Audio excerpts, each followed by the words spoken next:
everyone for joining. This is our UCSF Global Child Health Lecture Series.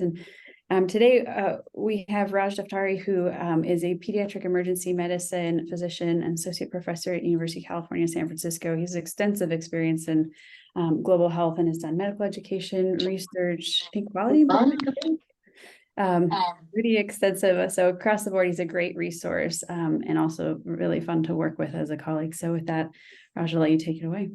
I appreciate that, Teresa. Thank you. Let me go ahead and share my screen. And I think it's totally okay to not be on video. However, I am going to ask for a favor to make this much more enjoyable. There's going to be three activities as we move through this. And that's where I think the real value of today's conversation is. And it'll be really fun to have a couple people help navigate. So what I'll ask you to do is have a browser ready and opened, and I'll give you a web address, and we'll navigate to that address together, and we'll use some of these sites to answer questions that I think are really relevant to the conversation today. So think about who might step forward. I kind of would love to have some volunteers maybe put their names in the chat. So when we get to that point, we can just keep moving. All right. I prefer to be interrupted so that we can have a fluid conversation about this. So at any point, if you have any questions, just unmute and let me know. And I'll try to keep an eye on the chat as well. But if I miss it, then Teresa, if you could flag me down. Absolutely. Okay. All right. I'm assuming everyone can see this. Today's topic, we're going to be talking about under-5 mortality. Am I advancing? There we go. All right. I'll do it this way. I have no disclosures, no financial interests related to this conversation, and a little bit of background about me. So as Teresa mentioned, my training is within pediatric emergency medicine. I finished my pediatrics residency in 2008, and then between 2008 and 2010, I worked in the southern African country of Lesotho. Lesotho doesn't get mentioned a lot when we're talking about African countries. It is a small country of about 2 million people. It is mountainous. It's one of the few places in Africa where it does snow. And one of the things that Lesotho was struggling with, in particular during the period that I was there, was being the third highest prevalence rate of HIV amongst adults and women of childbearing age in particular. The HIV burden for children was about 100,000. And the organization that I was working with was the Baylor International Pediatric AIDS Initiative, which I believe has rebranded to the Global Health Corps and taking an even larger approach to global health and child health in particular. But my role was to serve essentially as the pediatric hospitalist as my colleagues scaled up the delivery of antiretrovirals to pediatric patients within country. As a result, I was given the opportunity to care for children with many of the illnesses that we're going to be talking about. And I also witnessed the impact of those illnesses and subsequent mortality on children. And that's, as Teresa pointed out, I really enjoy working on systems issues. My current role is now the medical director for the emergency department in Oakland. And I think, as you'll see in this conversation, it's more than just talking about a particular cause or a particular intervention. It's also about how we apply an intervention, whether it's culturally and contextually appropriate, and whether it's going to be effective at targeting a particular problem that we have identified. So the objectives that we're going to have is we're going to essentially talk about the historical trends in child mortality. We'll talk about a global movement centered around what's called the Millennium Development Goals, for those who might have heard about them, and then kind of the updated version of it. We'll talk about now, today, where current progress is hand in hand with kind of the ongoing major causes of domestic and international mortality. And then again, we'll talk about interventions. So when we talk about child mortality, under-5 mortality is a metric that is helpful. Essentially, what it does is it describes the probability of dying by one's 5th birthday per 1,000 live births. And under-5 is a particularly challenging age for mortality reduction because the burden tends to be quite high. the causes of mortality for 5 and under tend to be quite different from those who are older than the age of 5. After the age of 5, after you've moved out of this critical period, accident and injury tends to be a very common cause of mortality, whereas infection and neonatal causes under 5 would make up the predominant burden. And we'll break that down in further detail. Historically, though, one of the things that's really been helpful over the past 200 years is essentially the role of what's called a modern transition, where we've had an increase in standard of living for many countries.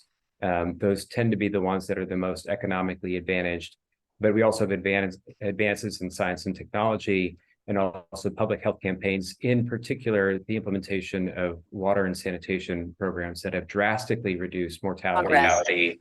I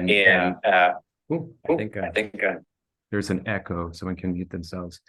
Drastic mortality reduction in those countries, again, that have higher socioeconomic status.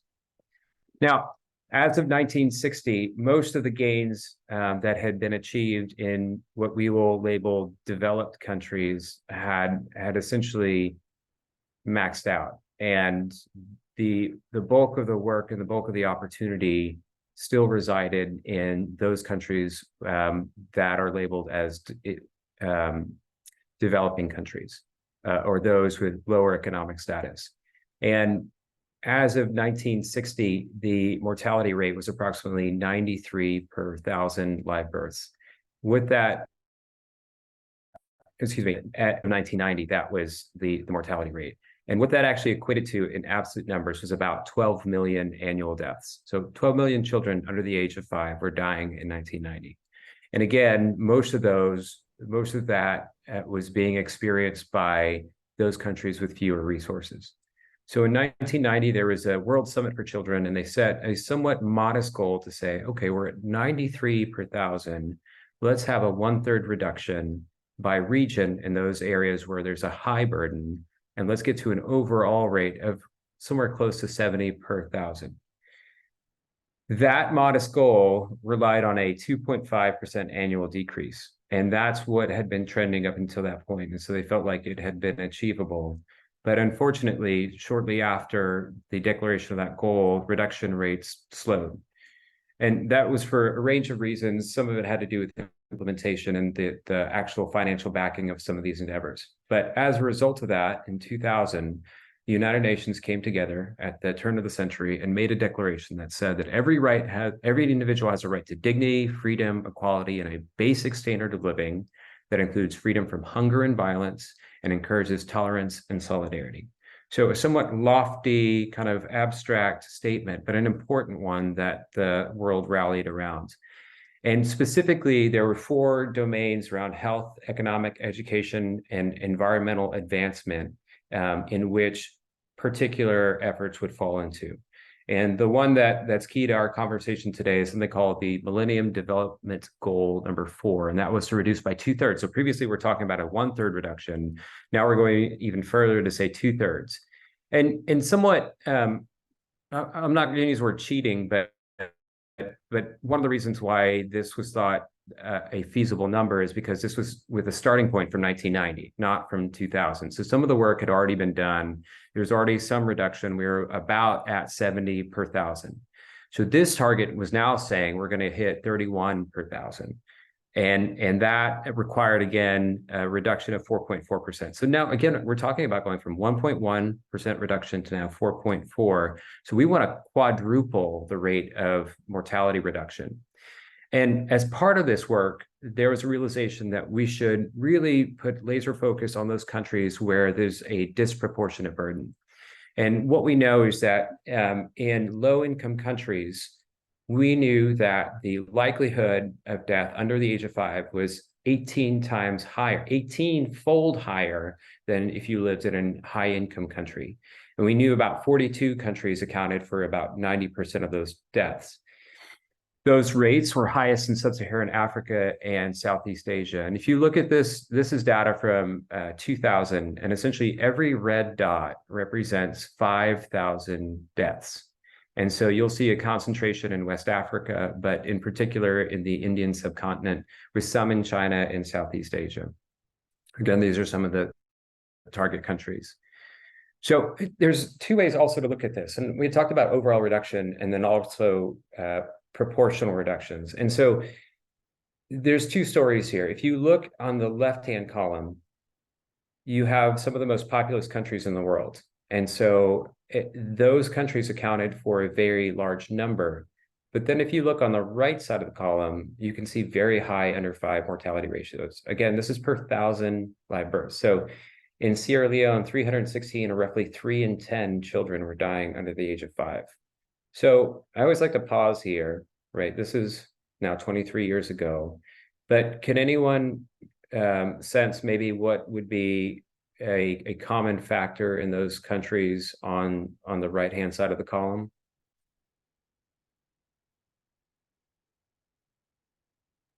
War. War, exactly. Yeah, thank you. So this actually speaks to the impact of political instability, right? When we're thinking about systems and how we're going to implement public health measures, war and political conflict is one of the major hurdles and barriers towards addressing the needs of a population. So let's just jump forward. Was this ambitious goal successful? So remember, we started in 1990 at a rate of 90 per 1,000. And by the end of 2015, we had reached a rate of 43 per 1,000, right? So that is we essentially halved the amount of under-5 mortality worldwide. It didn't hit that ambitious goal of 31 per 1,000. But I'd like to think that this is a good example of how we set goals that we won't always hit on target, but we'll get pretty close to, and it can be a real motivating force in correcting an intransigent problem. Now, there was regional targeting of interventions, and there was significant success within sub-Saharan countries. There was a twofold reduction in mortality rates. And Asia as a whole experienced also similar reductions. Those target countries that I had mentioned, the most populous countries, one of the ones that was particularly successful was India, and so halved its mortality rate in 17 years for under-5 mortality. Again, these are, if you look at these colors, the darker red was where there was persistently high rates of under-5 mortality as of 2015. And this goes so far as to break up even the Indian subcontinent within regions. So just looking at overall numbers from 1990 to 2019, we went from 12.4 million deaths to 5.1 million deaths. So more than halfway reduced it.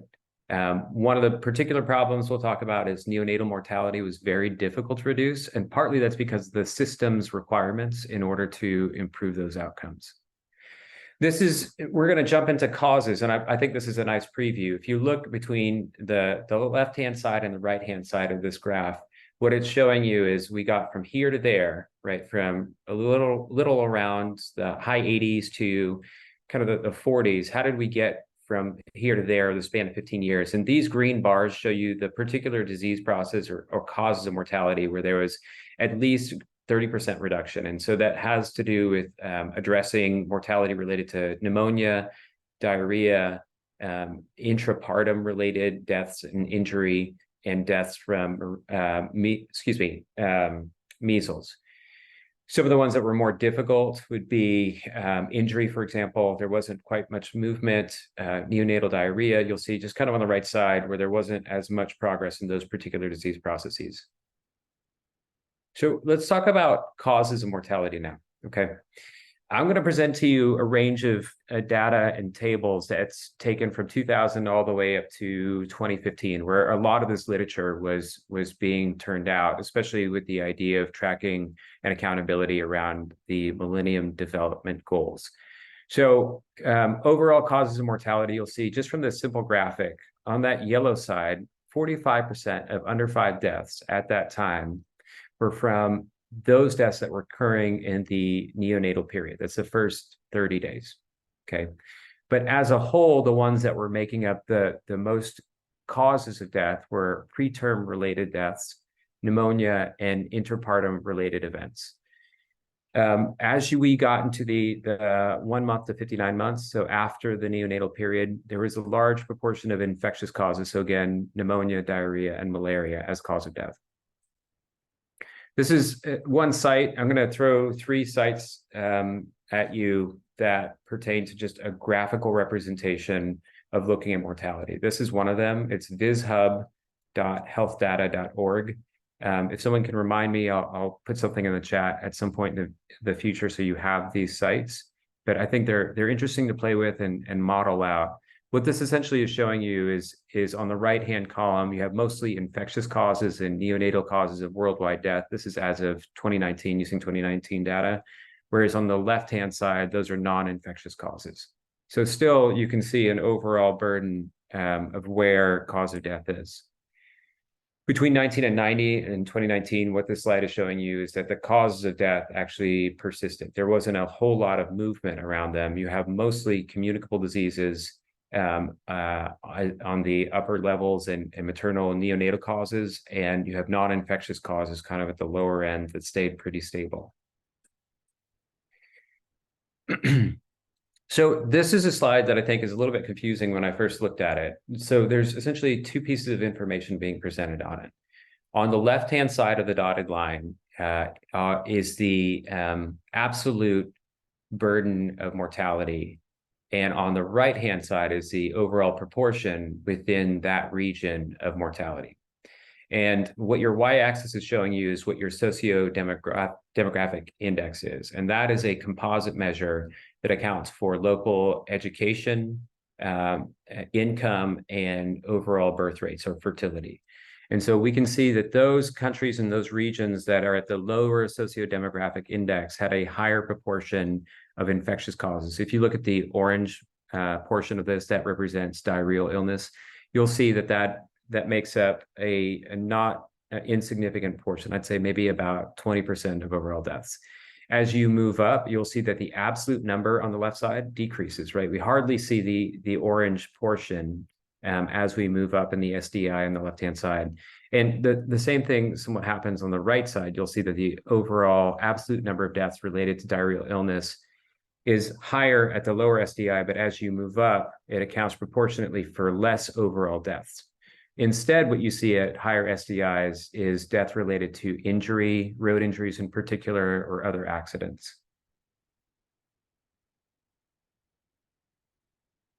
Just a moment. Oh, Teresa, thank you for putting that link up there. Yeah, no problem. I can do it for the future ones too. Oh, I love that. Thanks so much. What this slide is also showing is that in those areas where there's very high rates of mortality, those causes of death are different than those areas that have very low causes of mortality. And so let's think about this as a summary slide. Focus on the very high, medium, high. Again, you'll see pneumonia, malaria, and diarrhea, and preterm birth. And then when you move to the very low areas of under-5 mortality, that tends to be congenital abnormalities, preterm birth complications, and injuries. So again, thinking about, I don't want to editorialize too much. What I would say is that one of the reasons why I think it's helpful to talk about these things is that when we train in this particular context, but this context is, as this might be obvious to say, but somewhat different than the rest of the world. And if our mission is to reduce overall mortality and suffering for children, really thinking about what interventions we're going to put in place and how that pertains to particular systems is a really big part of the conversation. So this is a nice little graphic that will show you that specifically to that point, that even within, when we talk about areas with high rates of mortality, there's still differences. So within Southeast Asia in 2010, neonatal deaths accounted for 52%. Whereas if you look at within the African region, specifically the sub-Saharan African region, neonatal deaths only accounted for 30%. And within Africa, malaria was accounted for 15%, where that was only 1% in Southeast Asia. So again, thinking about what is regionally appropriate and tailoring an intervention for that particular context, I think is a takeaway for this. Now, one of the things that I found really challenging when I was working clinically in Lesotho was the impact of malnutrition. And malnutrition itself is is a little bit of a difficult disease process to label as a sole cause of death. What we do know about it is that it is implicated in a wide variety of causes of mortality, in particular with infectious causes of mortality. It is involved in 53% of all under-5 deaths. And we know that even a mild degree of malnutrition is going to have a significant impact on your ability to survive a diarrheal illness or malaria, pneumonia, or measles. If you are moderately to severely malnourished, then that increases your risk of death 5 to 8 times. And then again, this is just talking about neonatal mortality. What's so interesting about neonatal mortality is we're talking about a period of just 28 days versus 1,800 days that make up the remainder of your under-5 lifetime. So we're talking about day per day, a 30-fold increase of risk. And most of that is actually concentrated within the first 24 hours and subsequently within the first week.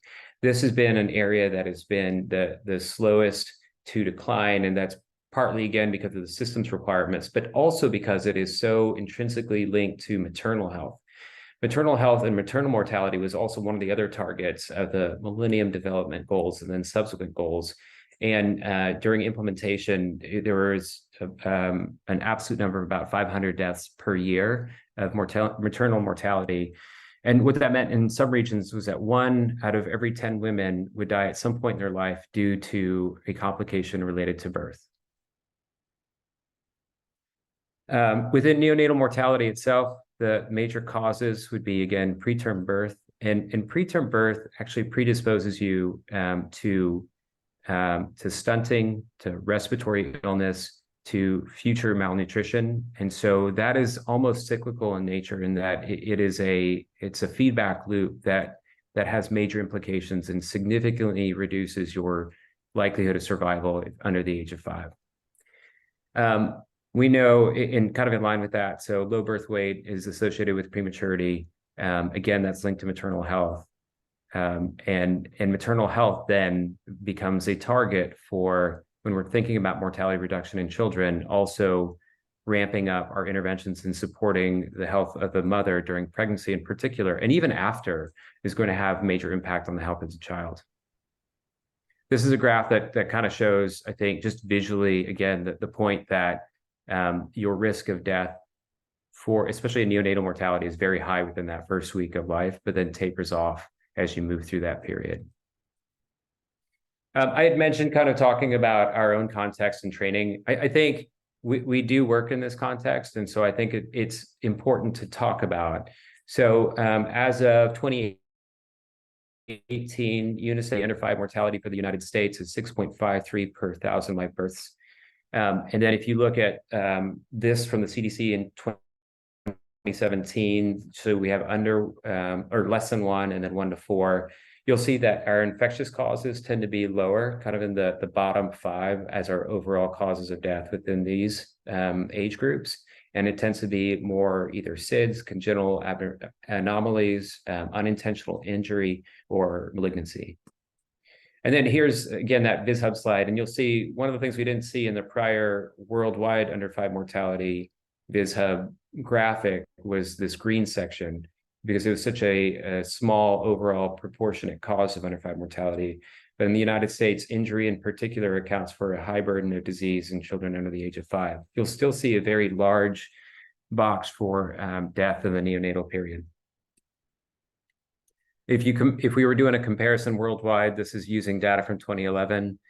This is our under-5 mortality rate within these particular age groups. And you'll see that if we were doing a comparison between the United States and what we would term the developed world, the United States was not meeting, or was less than average in those mortality rates.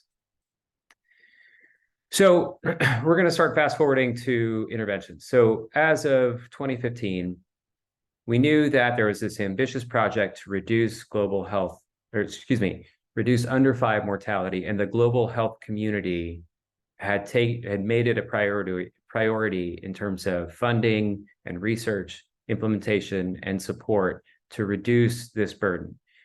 Now, as of 2015, there was a recognition that the work wasn't done.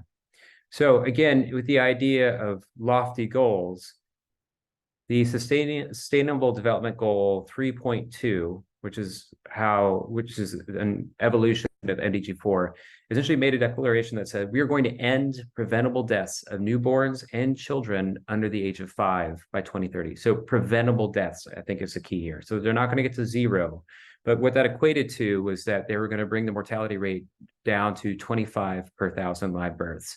And within the neonatal period, they would bring that rate down to 12 neonatal deaths per 1,000 live births. Okay.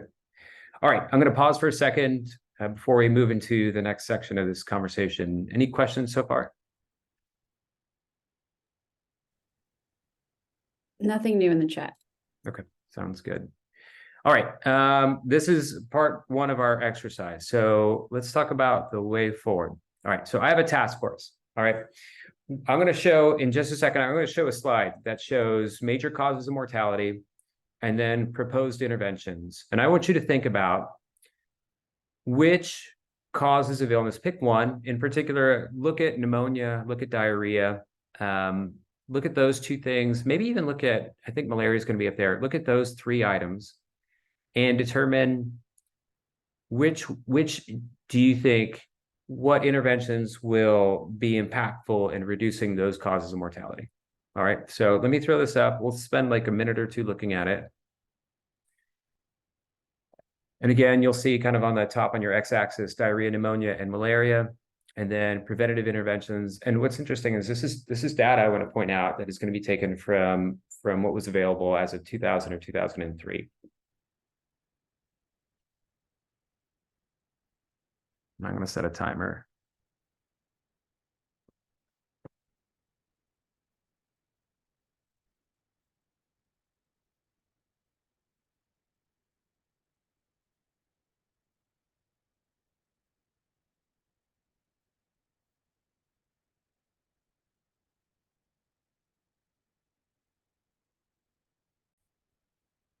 Okay, can I have a volunteer?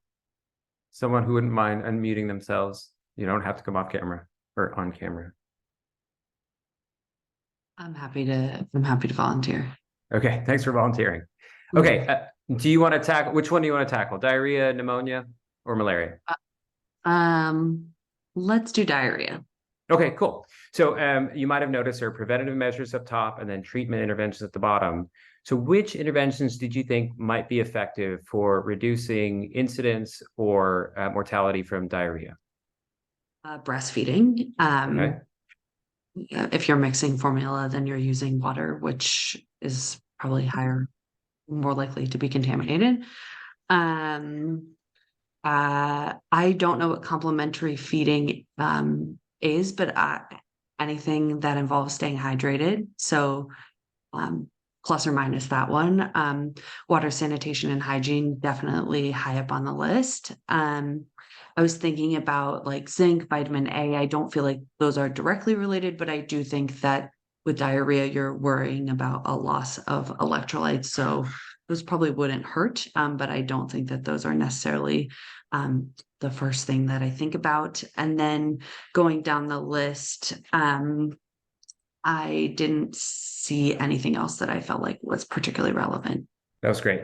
I think, so I'm going to show you the answers in just a second. Let me just point out, so complementary feeding is the idea that you will continue breastfeeding after the age of 6 months. So exclusive breastfeeding is you're only receiving breast milk, and then at 6 months, you continue it on. Complementary feeding, we think about up to 24 months when feasible. And so promoting that practice is what this is talking about. So great, well done. Can someone try to tackle pneumonia? Do you think there are differences with pneumonia? Are there any commonalities?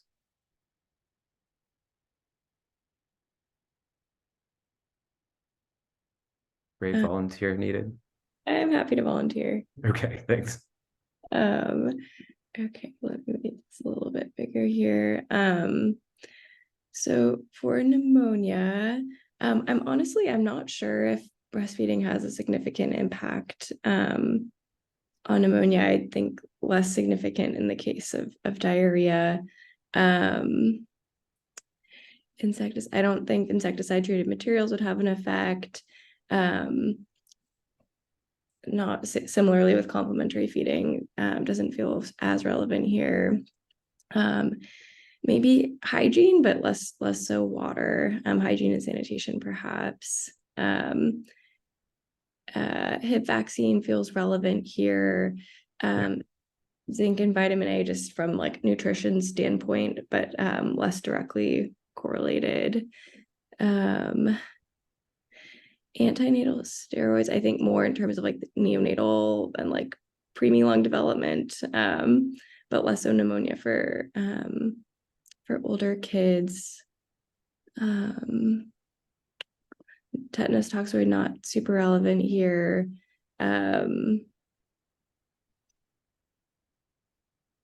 Yeah, I think those are the main ones that stick out to me in terms of preventive interventions. And then yeah. Oh, please. Yeah, so and then for treatment, antibiotics feel the most relevant here. Sure. Yeah. Okay. All right. So I'm about to geek out. So check this out. So when I first saw this, I just stared at it for a couple minutes, because what I think is so interesting about it is what this is showing is that for every major cause of mortality, there is at least one identified intervention that would be effective in reducing that mortality. And what's interesting also is that some of these interventions are effective across multiple disease processes. In particular, I think one of the ones that comes up is breastfeeding, right? So we talk about diarrheal illness, pneumonia, and neonatal causes of death. But then also, if we go into complementary feeding, also there's the added effect of that reduction in death related to it. And this table isn't going to explain the whole story, but we're going to get to a wireframe that explains kind of the feedback loops that happen here, and how something like breastfeeding and nutrition status that I had touched on earlier can have a major impact on mortality reduction. Okay. And again, I just want to point out, this is from research that was known 20 years ago. And since then, there's been subsequent research that shows there's even more interventions, and that some of these interventions are also effective against other causes of death. Okay, this is the wireframe I'm talking about. So this is what I'll do is I'm going to kind of explain what this tool is, and then I'm going to ask for a volunteer to open up a web browser, and we're going to play with this a little bit. Okay. So this is out of Hopkins. This is called the LiveSafe tool, or list. And what's really interesting about it is that they break data or information into major categories. So there are interventions, our risk factors, and then our overall causes of death. So if we were thinking backwards, we'd say, okay, well, what are the causes of death? Okay, and then what are the things that impact that? And then how can we produce reductions in in those causes of mortality, right? So this is going to be, I'm going to see, excuse me, sorry, let me go. Okay, let's do this. So we're going to focus on breastfeeding, right? That was an important topic that I think became clear in the last couple slides. So exclusive breastfeeding, again, talks about only breast milk in the first 6 months of life, early initiation within the first hour of delivery, with subsequent complementary breastfeeding. Now, when we talk about an intervention, and this is going to become clear later on in the conversation, but it's important to talk about coverage, right? So if we say we want there to be breastfeeding, but there's only 25%, that's going to result in a different reduction in mortality than if we got to our target coverage of 90%, okay? But if you look at the intervention of breastfeeding promotion, so just moving through this framework, if we do early initiation of breastfeeding, right, we move to that top box. What we know that's going to do is it's going to improve overall nutritional health for a child. We know that is also going to provide transmission of maternal antibody. And so that's going to result in a decrease of neonatal mortality from infectious causes, from sepsis, pneumonia, and diarrhea. And then we know if that we do continued breastfeeding, exclusive breastfeeding, and then continued breastfeeding, again, it's going to have another impact from that nutritional status. But then also if we move down to risk factors, as was pointed out, we're going to reduce our incidence of diarrhea. And if we reduce our incidence of diarrhea, then we're less likely to have stunting. And by the way, stunting is the definition of stunting. It would be essentially if someone's height does not match what is expected for their age. And that is a marker of long-term nutritional status. So if you have stunting, interestingly, if you look at stunting, it's its own feedback loop, right? So once you're stunted, your likelihood to continue to be stunted and continue to have poor nutrition is just reinforced. But if we can reduce the amount of stunting, we can decrease the overall causes of infectious mortality here. And interestingly, this is a new addition this year. They've also factored in education. So as we reduce the amount of stunting that occurs, we increase the likelihood that someone will continue their schooling, increase their lifetime expenditures or earnings. That can then translate into overall maternal health and then subsequent reductions in future generations of child mortality. So look at this one intervention, right, and how it has multiple opportunities to reduction in mortality by just improving overall health and decreasing likelihood of infectious disease. Another one, we talked about vitamin A, so it's fortuitous that I had pulled this one out in particular. So vitamin A has a couple of different roles. We know that in areas where there's high incidence of malnutrition and vitamin deficiency, supplementation can reduce your incidence of diarrhea. It is also an effective measure of treatment for measles, in particular in those regions, again, with poor nutritional outcomes. And then also supplementation of zinc can reduce the severity of diarrheal illness. In fact, it's a recommended treatment for children who are presenting with protracted diarrhea. So if you look again at vitamin A supplementation using this framework, again, it is a direct treatment for diarrhea. It also decreases diarrhea incidence, which decreases stunting, which decreases overall causes or overall incidence of mortality from other infectious causes. So again, I think the point here is that one intervention can have a multifold effect, given kind of the really the implication of nutritional status in overall health and survival. This is one percent. Okay, so let's go. I'm going to stop my screen share in just a second. So can I have another brave volunteer open up a browser and go to listvisualizer.org, and then I'll stop my share if someone is willing to volunteer. And I put the link in the chat.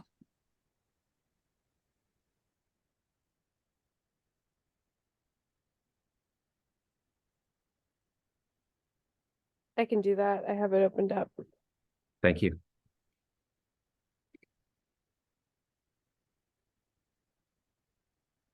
Do you want me to share my screen? Yeah, could you? Okay. Yep.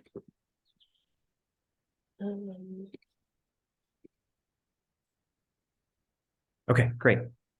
So what I'd like us to do is isolate causes of death by diarrheal illness.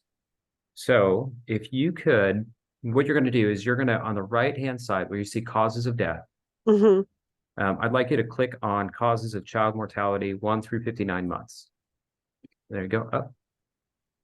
And then click on 1 to 59 diarrhea. It's near the bottom of that. This one here? And then click isolate. So what that does is it shows you now specifically for that cause of death, interventions and particular risk factors. Okay.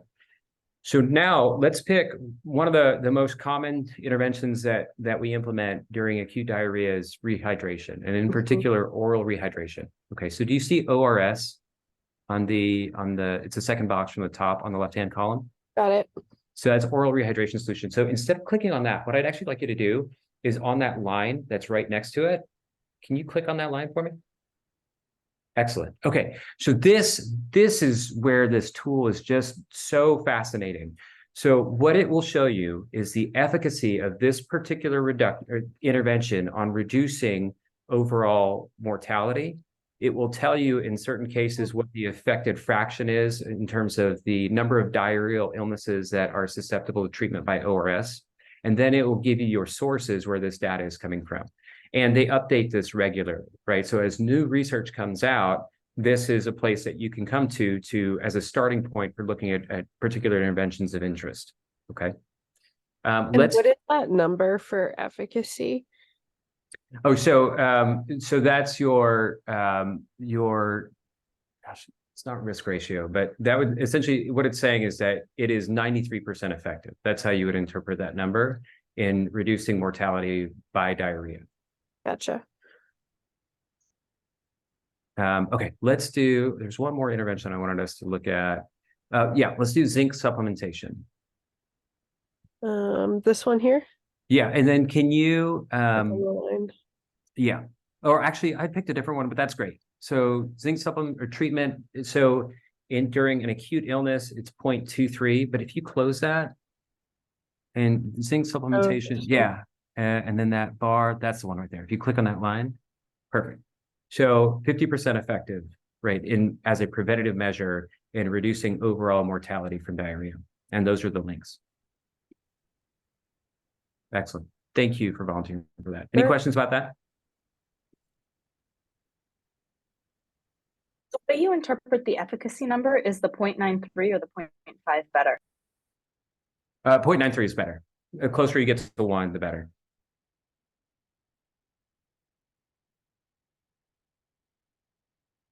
Okay, I'm going to share my slides again.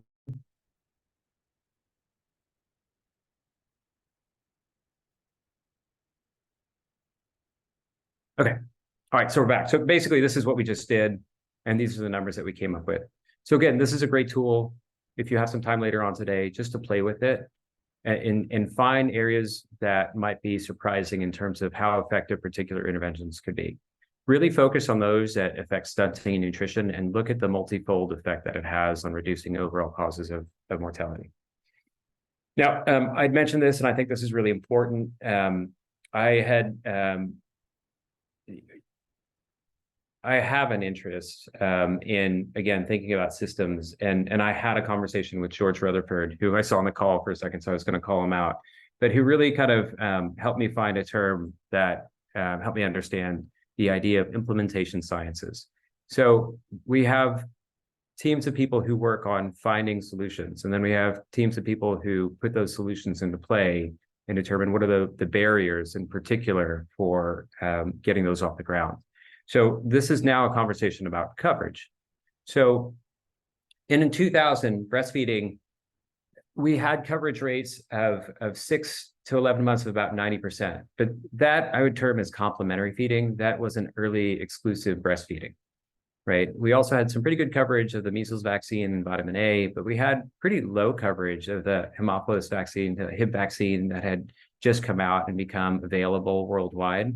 And just that was simply due to the cost of it. Additionally, newborn resuscitation was a major opportunity for improvement, and that there was only 3% coverage worldwide for known interventions. So this is a table that just shows you that interventions, when we think about it, and the overall coverage, we should be thinking not only about the intrapartum and the postpartum all the way to being 5 years old, but it's also a lot of the work that happens before in the prenatal period, and even thinking about contraceptive prevalence, so planned pregnancies for mothers who can do spacing of pregnancies that in turn has improved outcomes for children. This again talks about just where coverage rates were across the board. You can see that, you know, on the left-hand side, kind of the red kind of regions and bars pertain to what happens during pre-pregnancy and pregnancy, and then all the way to the right shows you what happens in childhood. And in some particular areas, in particular in the neonatal period, there are some interventions that had high rates of coverage, but really we were seeing as a whole really low rates of coverage for interventions pertaining to maternal health. This is a table talking about exclusive breastfeeding, what was happening between the 1990s to the early 2000s, and how efforts to scale up exclusive breastfeeding were largely successful in some of these areas that had the highest rates of mortality. But even then, the highest rate was about 67%. Madagascar was the country identified in this, whereas the Central African Republic was only 23%. So when we think about coverage, cost is something that is sometimes considered in terms of what resources will it take. And I think that that's a a part of the conversation that is unavoidable. But the argument is, and there are two good papers I'm going to cite here. So, a lot of the things that we did in exercise 1 are low-cost interventions, right? The promotion of exclusive breastfeeding, vitamin A and zinc supplementation. And so what this study did was it looked at 42 target countries that accounted for overall 90% of our mortality. And they developed a package. They said, if we did 18 scheduled contacts for mother and child targeting these particular causes of mortality, what would that cost? Especially if we aim for the lofty goal of 99% coverage, which is very, very difficult to do. That cost was about $5.1 billion annually, right? That expenditure, and amounted to about $887 per life saved. Now, $5 million on surface might sound like, oh, that's a big number. But if we think about the operating budgets for many countries around the world, that is just a small fraction of their overall expenditures. So the argument that this was making is that it is a feasible cost that could be borne worldwide to make a significant impact in reducing childhood mortality. Here's another study that was looking at two major causes of death, pneumonia and diarrhea. And if we were to target those specifically with interventions, including the pneumococcal vaccine, which is in some regions at that time cost prohibitive, if we scaled to 80% coverage, we could avert 1.4 million deaths at an annual cost of $6.7 billion. So two different numbers I'm showing you, right, with somewhat different reductions in mortality. But point being is that these are costs that are not insurmountable when implementing these interventions. The point of this table is showing also when we think about interventions that it doesn't necessarily have to be in one particular care delivery environment. Many can happen within the household, some within the community itself through using community health workers. And then many of these interventions could be done within the hospital, specifically for those in the intrapartum or postpartum kind of period of life. Okay, so last exercise. This one is looking at coverage rates, right? We've talked about the available interventions, kind of the impact of those interventions and what the potential is there. But now let's talk about what it would take for us to get meaningful coverage rates. So could I have one last volunteer to open up a browser and go to this link, spectrumweb.org. I will caution you, I've been trying to load it up over the past couple of days. It's very slow on my computer. And so if it doesn't work out, no big deal. I've got slides to show you kind of the point that I wanted to get at, but it might be fun just to take a look at it. So if someone could give that a shot.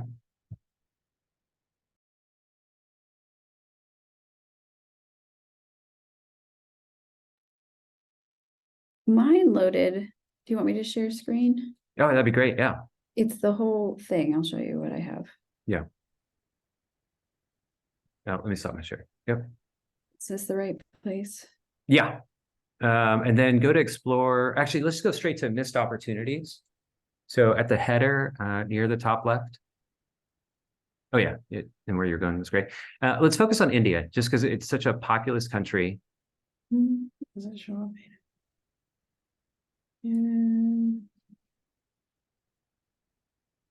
And this is where, oh, perfect. You have a much faster connection than I do. Very All right. usually Mission Hall is not very good. Yeah. Okay, so this is potential deaths averted. And so what I wanted to do in this exercise, and we'll focus on India, and then I'll show you a couple slides as a comparison. So if you look to the bottom, kind of on the left-hand side, you'll see outcomes. So just for the sake of this conversation, let's unclick maternal and stillbirth. If you go up a little bit, those sliders, you see Oh, those? I see. Yeah. And if you turn that off and turn off stillbirth, but turn back on neonatal. Okay, so here you see that if we scaled up intervention to 90% or coverage for 90% for these particular interventions, what the absolute reduction in mortality would be. So Teresa, if you hover over that top blue bar, so that talks about 106,000 deaths averted, right? In our current full supportive care package for prematurity. If you click on, then if you go up to where that down arrow is next to it, view cost, perfect. That slider, oh, sorry. What this is doing, so this is imperfect data, but it's showing you relative to other interventions where that cost sits for that particular intervention. And so let's actually make it a little bit easier for us to work through this. Can you unclick the neonatal slider? So just talking about mortality in the post-neonatal period, treatment for malnutrition, if you hover over that one more time, so that will tell you, I'm a little confused because that number is actually supposed to be a lot higher than that, but I think maybe something got unclicked, but no big deal. So what that's showing you is just generally what the absolute reduction would be if you scaled up treatment for moderate acute malnutrition. And then if you look at the cost, I think I had done this morning and I had seen a cost of something in the 2 billion range is what it looks like, right, of US dollars annually to result in that amount of reduction of overall deaths. So this helps us quantify where there are interventions, what the current coverage rate is, what it would require in terms of cost-wise to get to 90% coverage, and what the overall impact and absolute reduction of death would be. So a really interesting tool.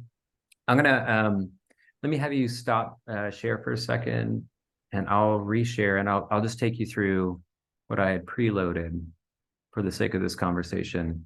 And so what I looked at was essentially comparing interventions and missed opportunities for under-5 mortality in 3 countries within the Indian subcontinent and within the region. So Afghanistan, Pakistan, and India. And again, I went through here, and then this is potential deaths averted in Afghanistan. So this is the absolute number, the number 1 intervention here being full supportive care for prematurity. Same for Pakistan. But within India itself, it was treatment for moderate acute malnutrition, and the deaths averted were 414,000. So same what you pulled up, Teresa. Questions about that? I guess I'm kind of surprised that the cost to treat malnutrition is so high. Maybe I just don't understand what all goes into it. So treatment of moderate acute malnutrition, let me just speak to what my personal experience was within the hospital setting. So what that required when we had a child who was severely, moderately or severely malnourished is it often required them to have a slow reintroduction of calories. And there was a formula composition of F75, which is 75 kilocalories per 100 mLs. And you would have to do a very slow regimented administration of it. And then after they tolerated that, you could move to F100.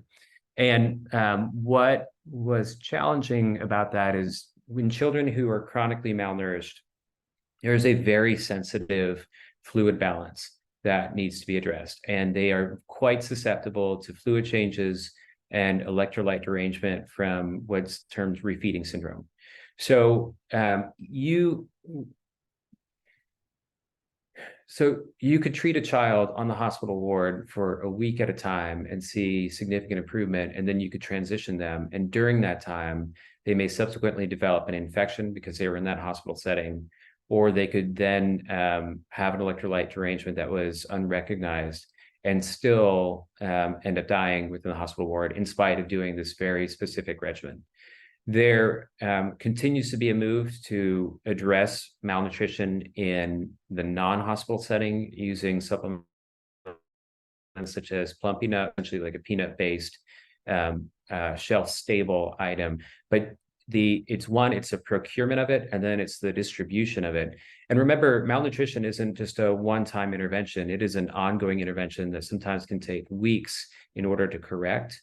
And even after that, there's some rate of recidivism in that an illness such as a diarrheal illness can tip you back into a state of severe or moderate malnutrition. And so that's why I think that cost is higher than some of the more simple interventions. And also we're talking about the overall cost to address all deaths related to that. So if you have a really high disease burden, then in order to achieve 90% reduction in that, the cost is also going to be substantially higher. That's helpful. Thank you. Yeah, of course. Great question.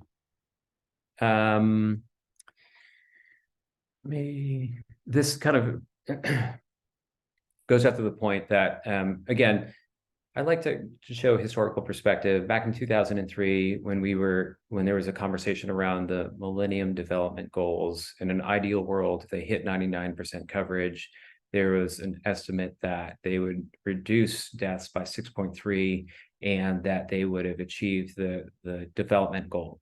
And a lot of that hinged on 90% coverage of exclusive breastfeeding. But based on the slide that I've already shown you, even with 10 years of intervention, that still has been quite difficult to achieve. So just why don't we do this? I was going to mention kind of the work that's already being done by specifically emergency medicine faculty, because that's the faculty group I'm closest to, being under that department. But instead, I know that Nick Lom and Carol Chen have already or will be talking about their work. Why don't I just wrap up now and just say our conclusion is that, look, under-5 mortality still is a major problem. More than 5 million children will die this year. We know that it's linked to resources within country, but also within political stability.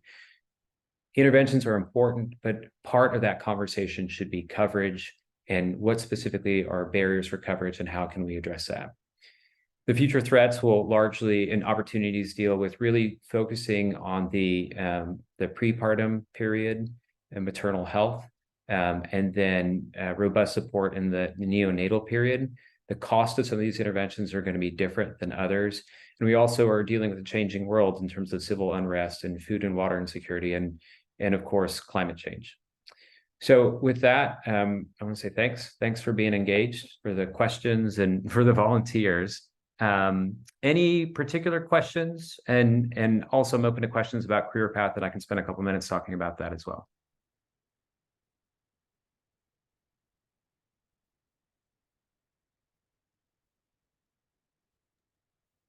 I have a question for you, Raj. Yeah. Do you have a sense of how our kind of under-5 mortality goals have been derailed by the COVID pandemic? So great question, and that was not all of that is coming, or excuse me, that literature I think is still being developed, and I think it'll take some time to figure out the exact impact. I think one of the major results of the COVID pandemic is a weakening of overall public health systems, in particular of healthcare providers. And so I would expect that mortality rates have gone up because of it. I also think that there may have been an opportunity in overall emphasis of improving public health systems. So I wonder if there might actually be some unexpected improvements as a result of the COVID pandemic, but I'm not sure yet.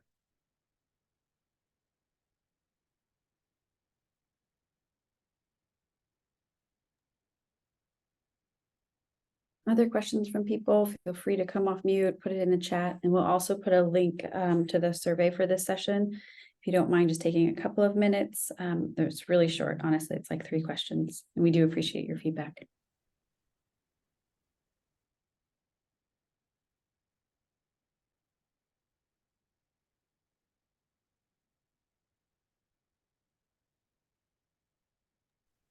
Barbara has a question in the chat. She says, this is a wonderful tool. How many people are using this device, are using this to devise interventions? You know, I think Teresa would be a better person to answer that. I think it's probably not the starting point for a lot of people. I think the people who are engaged in interventions, as they should be, are most often looking at local interventions and local context. And I think that truly should be a starting point for anyone who wants to do a local health intervention and see improvement. I think if you are working on an international level and you are trying to assess where you are going to allocate your limited resources, these tools would be even more helpful, especially when you're developing policies within an organization like the World Health Organization. So I think, you know, it is a tool. It shouldn't be the exclusive tool. Just speaking about career, most of us in global health will pick partners to learn from and to work alongside with. And I think that actually should be the starting point as someone is considering a career in global health, and in particular, if they're considering any particular engagement or intervention.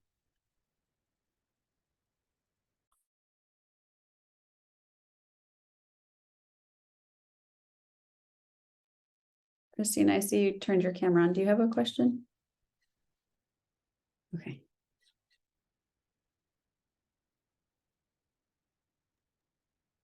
I have a question. I was just really blown away by this resource. I think they're really awesome tools. I'm excited to play around with them. I learned about these resources when I pursued a master's in public health. And one piece of career advice that I might give to someone is that I actually found a lot of value in not pursuing that degree until after I had finished my training or was near the end of my training. And I knew what in particular I wanted to get out of that degree. It can be time intensive and cost intensive. You'll build partnerships as you do advanced training like that. And I think that's one of the great benefits. But just about everyone I talk to, I really encourage them to wait for a couple of years, work, and then understand what you want out of that career path or that education path. If that's something you pursue. And I think, I mean, I would also say the same for any advanced degree program offered that pertains to global health. Could you also comment, because there are now global health fellowship options as well. In fact, Yeah. UCSF has one in emergency medicine, and Yeah. they're available throughout. There's the HEAL fellowship as well.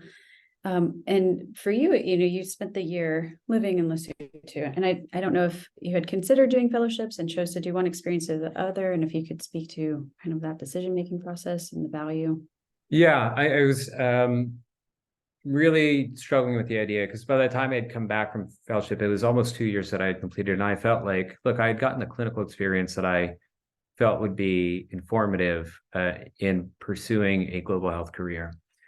I think I now recognize that clinical experience was valuable, but it didn't give me necessarily a skill set on developing structural change, specifically even understanding quality improvement methodology. And I'm a person, I used to be the medical director for PTM at San Francisco General, and I was quite skeptical of QI methodology. I wanted to be like, well, we just need to weigh every child that needs to come to our emergency department. And you could do that, but you're not, even simple interventions, seemingly simple interventions, it is hard to create a sustainable change if you're not tracking it and if you aren't really targeting the underlying problems behind a challenge. And so what I think is valuable about a global health fellowship is you're going to have the opportunity to learn about best practices, hopefully around quality improvement, but also in partner engagement. I think that's a really important part of this work.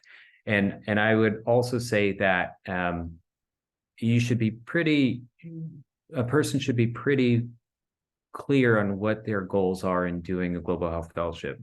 And I bring that up because the fellowships tend to be short. There's an extra year within a PTM fellowship through certain programs.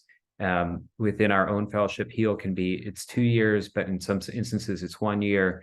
That time goes by very quickly, especially if you have any clinical responsibility. So having an idea of who your partners are going to be, if you do any longitudinal research, using that as a platform to set you up for a future career, that really should hopefully be a goal that you have when you go into the fellowship. And then really working hard to identify mentors, immediate mentors, and potentially lifelong mentors that you're going to have as you continue the work.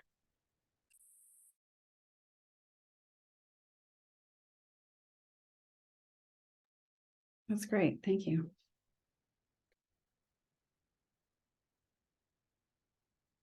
Okay, any final questions?